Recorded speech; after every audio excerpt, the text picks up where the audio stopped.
Indagar sobre la verdadera Teresa Mendoza no fue fácil. Sin embargo, no hay nada más interesante que entrar a un mundo tan peculiar como el de las mujeres narco. De Griselda Blanco, la viuda negra, a la real Rosario Tijeras, llegando hasta la segunda más probable reina del sur, mejor conocida como la guatemalteca, Chacón Rosell, pero indiscutiblemente la más cercana de ser la verdadera reina del sur, y conserven en su mente ese verdadera entre comillas hasta el final del video para que todo esto cobre sentido. Hablar de este personaje no es contar una historia más de mafias, es contar la verdadera historia del gobierno mexicano, el narco e incluso los medios de comunicación. Porque mientras encontraba páginas, artículos, videos, me di cuenta la mayoría no serviría. Me adentré en el libro de Julio García, La Reina del Pacífico. Es la hora de contar. Junto entrevistas para entregarles este video que espero les cuente la verdadera historia de la Reina del Sur, o mejor dicho, la Reina del Pacífico.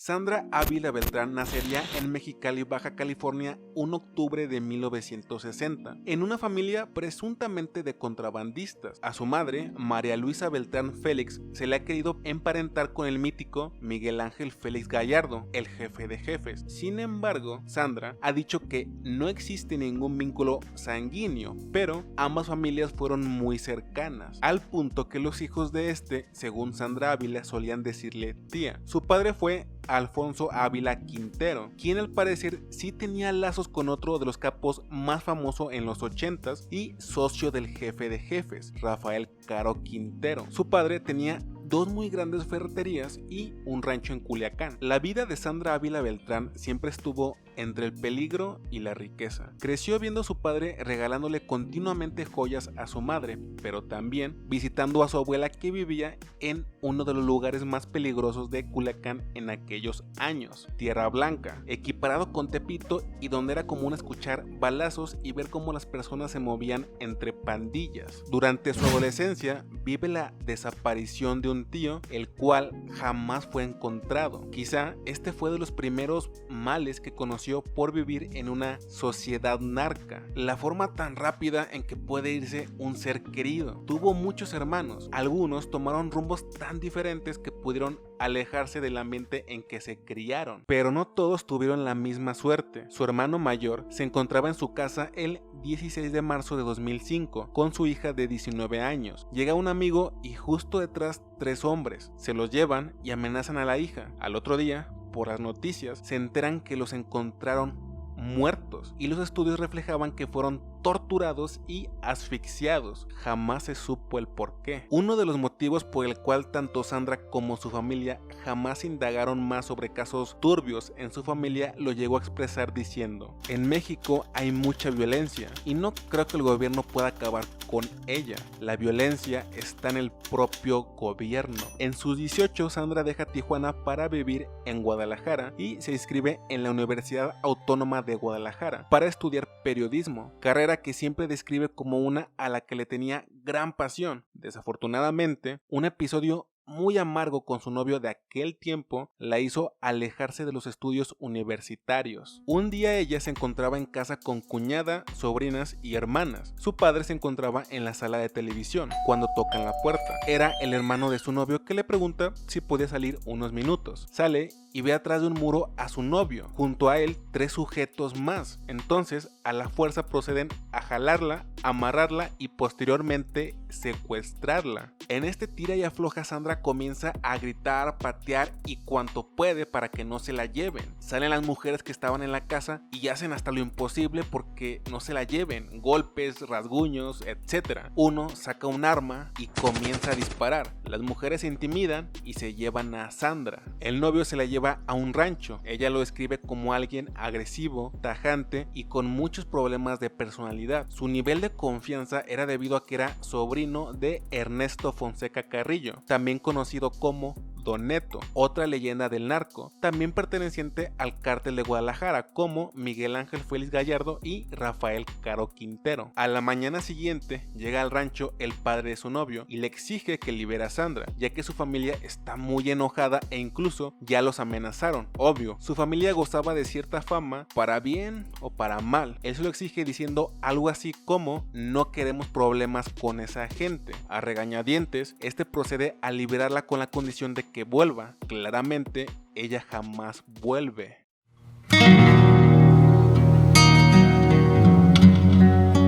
En su entrevista con Gusgri, como en diferentes espacios, la señora Sandra confirma el corrido donde se le hace mención, Fiesta en la Sierra, de Los Tucanes de Tijuana, canción que habla de una gran y exclusiva fiesta en la sierra donde solo se podía llegar por aire. Como invitados, solo había peces gordos, ya fueran del narco o el gobierno. Todos estaban armados y rodeados de francotiradores con la intención de celebrar al brother, como se menciona en la canción, y al igual que en el corrido, Sandra Ávila llegaría de forma llamativa. Dice que por un pasillo encontraría a su compadre y festejado, Alberto Beltrán. Posteriormente se sentaría un rato en la misma mesa que el Chapo, a quien describió como alguien amable y observador, pero una vez llegado el hijo de su compadre se retira. Entre familiares y amigos siempre se habló de la veracidad de la canción y cómo alguien que asistió describió el evento con lujo de detalle a los Tucanes de Tijuana o alguien cercano a ellos. Para sus 20 se casa con José Luis Fuentes, mejor conocido como el Comandante. En su niñez le quitan la vida a su padre y aproximadamente a la edad de 14 se va junto a judiciales que pasaban por Tamazula rumbo a Durango. Vuelve a su pueblo cuando tenía 18 y escala hasta el puesto de comandante en Durango. Básicamente, el comandante vuelve para cobrar venganza. Sin embargo, Sandra jamás supo si la obtuvo. Ella lo describe de carácter fuerte, pero buen amigo. Se le solía ver cargando arma, con guardias y autos blindados, y pasaba buena parte de su tiempo en el rancho Los Olivos. Uno de los capítulos más destacados fue cuando derriba a un sujeto que resultaría ser hermano del Güero Palma. Esto pasaría ya que él solía darle protección a gente muy poderosa. Un día, conduciendo un auto con niños a bordo, alguien lo choca.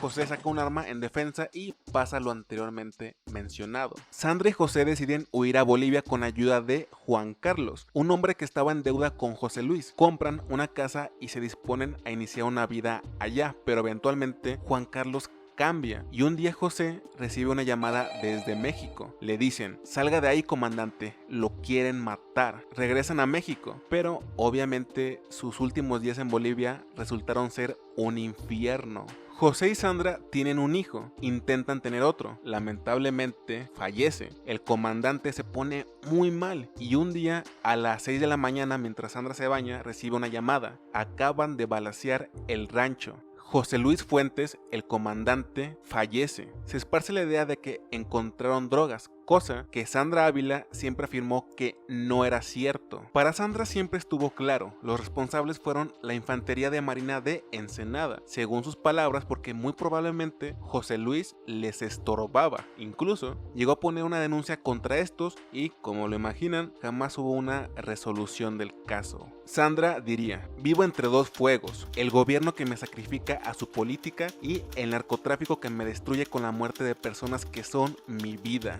Sandra sería mal vista por los hermanos de José Luis. No parecía agradarles la fortuna que se había quedado, entre las que se encontraban autos, alhajas, propiedades, etc. Por lo cual arregló unos papeles en Culiacán y se refugió. Cabe decir que durante su viaje a Culiacán le presta su auto a unas amigas para ir a un aniversario luctuoso. Este auto terminaría siendo balaceado y por este mismo hecho una menor terminaría perdiendo la vida. Claro, buscaban a Sandra y claro, siempre se sospechó de los hermanos de José Luis. Se podría decir que el segundo gran amor de la señora Sandra fue Rodolfo López Amavisca, de quien siempre se refirió solo como marido, no como esposo, ya que a su pensar, para que fuera su esposo debía cumplir con todas las leyes y a él su exmujer le negó el divorcio. Lo conoce en Guadalajara después de un viaje a Europa con su familia. Ella define a Rodolfo como solitario, cerrado y distinto. Era militar cuando lo conoció, pero también pasó por la PGR hasta llegar al Instituto Instituto Nacional del Combate contra las Drogas y también tenía una empresa trailera.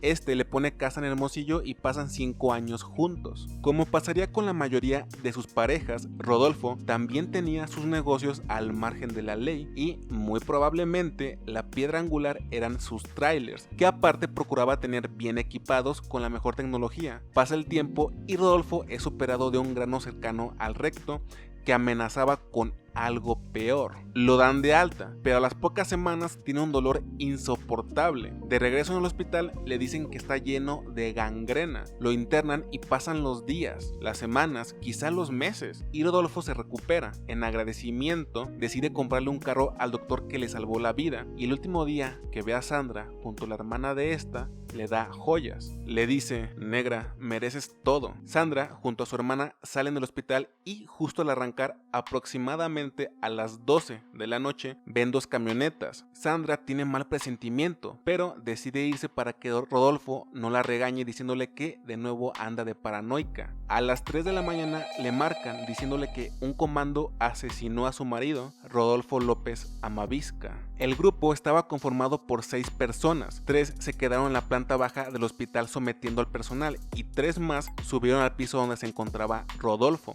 El guardia que lo cuidaba pierde la vida protegiéndolo y uno de los 3 sujetos le arranca la vida a Rodolfo atravesándole el corazón con un cuchillo. Vuelve a pasar lo mismo que pasó con su esposo José Luis. De nuevo la gente la culpa y para colmo los problemas en su vida no disminuyen. Solo 3 años después afronta la pérdida de su hermano y secuestro de su hijo. El secuestro fue un día a las 18 horas en Guadalajara, donde estaba su hijo. Apenas tenía 14 años. Sandra llega junto a su madre a Guadalajara a las 6 de la mañana y para ese momento la casa ya estaba llena de policías y judiciales. Los secuestradores pedían $5 millones.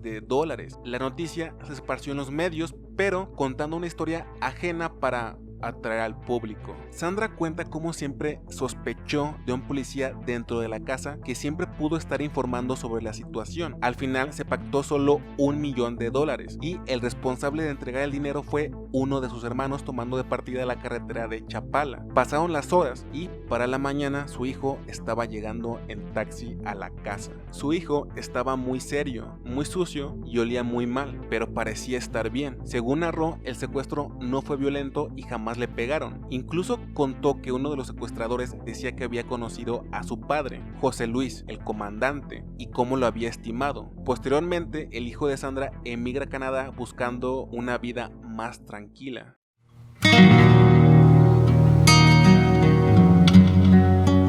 El 28 de septiembre de 2007, México se enteraría de la captura de la Reina del Pacífico, a quien se le culpaba de intermediaria entre cárteles de México y Colombia para el tráfico de drogas en Estados Unidos. También se captura a su pareja sentimental para ese momento, Juan Diego Espinosa, el Tigre, quien presuntamente tenía nexos con el cártel Valle del Norte de Colombia. El Tigre nació en Barranquilla, Colombia. A su padre también se le asocia con el tráfico de sustancias. Su niñez no fue fácil. Atestiguó como un intento por quitarle la vida a su padre se la quitaba a su madre. Conoce a Sandra gracias a Amigos en Común, un grupo de colombianos dedicados a la parapsicología. Sandra se encontraba en la Ciudad de México cuando es despertada en plena madrugada por Juan Diego para decirle que su casa y la de su madre están siendo allanadas, por lo cual no puede volver a Guadalajara. Él le propone vivir en un departamento que tenía en la Narvarte. Acepta y pasa días, después semanas en aquel departamento encerrada. Pasa un tiempo considerable como para que Sandra haga su vida, incluso en aquel contexto, llegando a ir incluso de incógnito a Culiacán en Navidad. La noche antes de su captura, ella tiene un sueño peculiar, con extrañas sombras que la abordan. Despierta con un mal sabor de boca y recuerda una cita que tiene con amigos para desayunar en el Vips de San Jerónimo. Acude a la cita. Pasan un par de horas amenas conversando, pero nota a una señora que se encontraba parada muy nerviosa hablando al teléfono. Acaba el desayuno. Todos se despiden y cuando está por abrir la puerta de su auto, la abordan las sombras que había soñado.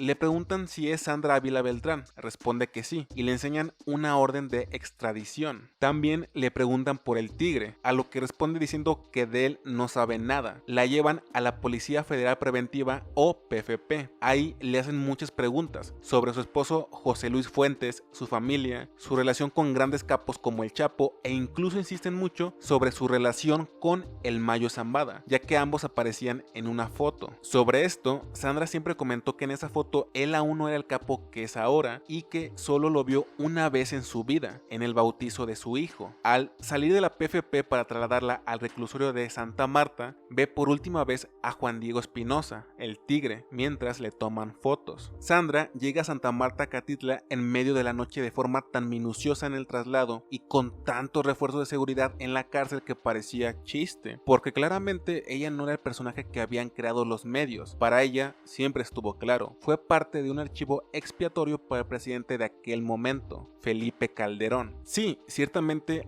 había crecido entre la gente de la maña, como decimos en México, e incluso mantenido relaciones sentimentales con ellos, pero eso no probaba su participación en el mundo delictivo. Llegó a decir: soy narcotraficante por decisión de los que mandan, mi hijo también será narcotraficante, si así conviene a la política del poder. A Sandra Ávila Beltrán se le detiene por un buque con 9 toneladas de coca. Sin embargo, la historia de este data del 2001. Para ese momento en la historia, Sandra y Juan, el tigre, ya eran pareja. Habla Sandra de cómo nota raro a Mauricio, hermano de Juan. Este había hecho una vuelta, como les decían, a sus negocios, en este caso hablando del buque ya mencionado. Mauricio entra en crisis y se va a Colombia. Posteriormente, otro de los hermanos, Álvaro, les avisa que toda la familia está bajo investigación, así que la esposa de Álvaro, Liliana Bustamante, decide huir a Colombia con $1.500.000, pero se le detiene en el aeropuerto. También terminan deteniendo a la hermana menor de los Espinosa, Claudia. Liliana termina cumpliendo condena hasta el 17 de octubre de 2007 y les piden testificar en contra de Sandra. Se niegan, pero Pablo, el sobrino, termina testificando para salvarse el pellejo y Sandra termina vinculada por una llamada realizada del buque a su casa en Guadalajara. Sin embargo,